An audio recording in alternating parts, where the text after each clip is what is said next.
What if I told you the most powerful weapon against a narcissist isn't anger, revenge, or even confrontation? It's something far quieter and far more devastating. It's the moment an empath, someone deeply intuitive and emotionally attuned, finally looks up and says, "Enough." Carl Jung once said that the most dangerous shift doesn't happen in the external world. It happens internally inside the mind of someone who finally wakes up to the truth. And for the empath, that moment changes everything. You see, empaths and narcissists are often drawn to each other in what looks, on the surface, like a perfect match. The narcissist craves admiration. The empath gives understanding. The narcissist performs. The empath perceives. But beneath that apparent balance lies a deep and dangerous imbalance. According to Jung, narcissists don't fear people who fight back with rage. They feed off of that. It keeps them in control. What terrifies them is something much harder to detect: the quiet psychological awakening of someone who no longer plays their game. Because once the empath wakes up, once they begin to see through the mask, everything the narcissist built every lie, every manipulation starts to crumble. And here's the truth no one talks about. The empath's sensitivity isn't a weakness. It's a kind of superpower. It allows them to feel the emotional shifts before they can even be spoken. They sense dishonesty. They feel the emptiness behind charm. And once they stop explaining it away, once they start trusting their gut, the narcissist loses their grip. This isn't just about walking away from a toxic relationship. It's about breaking a cycle that often begins in childhood, where love is confused with sacrifice, where silence is survival. The moment an empath says enough is the moment they step out of that past and into power. So if you've ever felt like you've given too much, forgiven too often, or lost yourself in someone else's chaos, this message is for you. Because healing doesn't start with anger. It starts with awareness. And sometimes the quietest decision becomes the loudest declaration of strength. Stay with me, because what comes next is not just healing, it's transformation. Let me know if you like the Vietnamese version too. At first glance, the connection between an empath and a narcissist can look perfect. The narcissist seeks admiration. The empath lives to understand, to heal, to give. It seems like harmony until you realize it's not a relationship, it's a performance.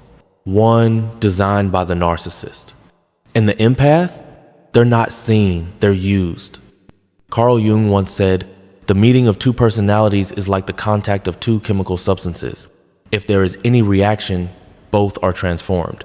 But what happens when one of those substances is toxic?" Empaths feel everything. It's their gift, but it's also their greatest vulnerability. They can sense what others can't say. They pick up on energy, intention, even silence. And that makes them ideal targets for manipulators who weaponize emotions as tools of control. The tragedy isn't that empaths are naive. It's that they believe in redemption. They believe they can help, fix, reach something deeper. But Jung's insight cuts through that hope. The narcissist's mask isn't hiding who they are. The mask is who they are. Then the cracks start to show. A small lie that doesn't need to exist. A moment when empathy should have shown but didn't. A contradiction in their story that doesn't quite add up. The empath begins to feel it. Something's off. But they don't want to believe it. Not yet. So they stay. Try harder. Give more. Until one day, something breaks. And as Jung said, until you make the unconscious conscious, it will direct your life and you will call it fate. That moment of clarity is the beginning of the end. It's not anger. It's not revenge. It's realization. And once the empath wakes up, the narcissist's entire illusion begins to collapse.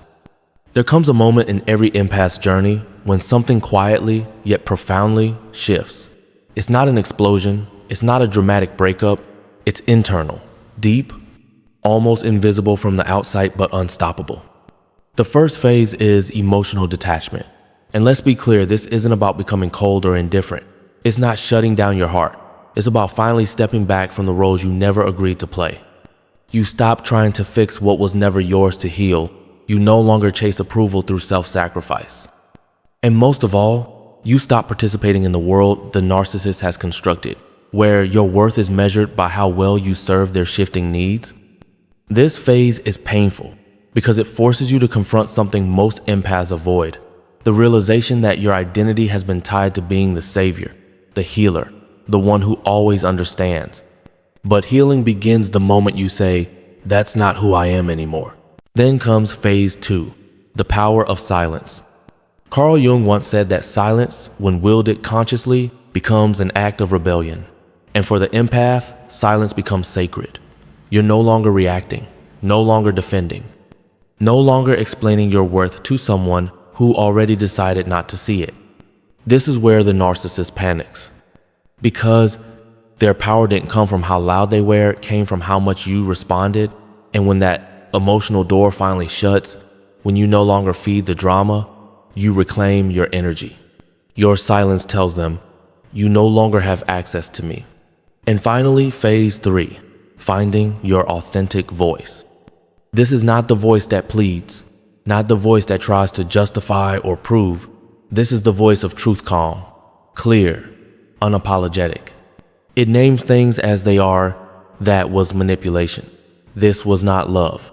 And by naming it, you break its hold. Because language is power. And when you reclaim the narrative, you no longer live inside the story they wrote for you. You write your own. This 3-phase awakening is not just healing, it's liberation. Not loud, but life-changing. So let me ask you, which phase are you in right now? Here's what Carl Jung discovers something quietly revolutionary. The empath doesn't just survive narcissistic abuse. They rise from it. They rebuild not out of spite, but out of something deeper: clarity, strength, self-worth. And for the narcissist, this is the moment of real devastation, not because they were destroyed, but because they were never the source of your light. They were only blocking it. That realization shatters the illusion. The narcissist's greatest fear is not rejection, it's irrelevance. And when the empath begins to thrive, they become living proof that the game has ended. That the strings they once pulled no longer reach your mind, your heart, your voice. This is freedom, not in theory, but in structure. Jung called it individuation, the final phase of becoming your whole, authentic self.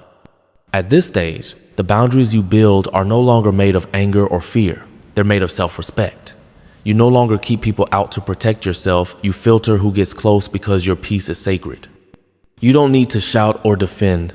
Your life, your presence speaks for itself. And here's the final truth. You win without striking back. You win by no longer needing to. You win the moment you stop needing closure from the person who broke you because you gave it to yourself. You named the manipulation. You faced the pain. And you rose with a deeper understanding of who you are. That's what terrifies a narcissist most. You healed. Because when you no longer live in reaction to their chaos, when you no longer dance to their unspoken rules, you dismantle the entire system they use to control you. And the best part? They can't undo that. Your silence becomes unshakable clarity. Your boundaries become a new language. And your presence becomes a quiet revolution. So here's what I want you to remember. Your healing is not just recovery. It's rebellion. It's reinvention. And it's the loudest truth you'll ever speak without ever raising your voice. Thank you for being here. If today's message spoke to something deep inside you, don't keep it to yourself.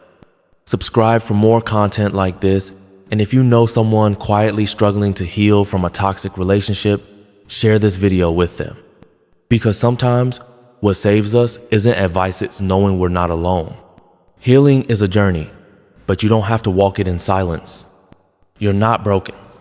You're rebuilding, and you deserve to feel whole again.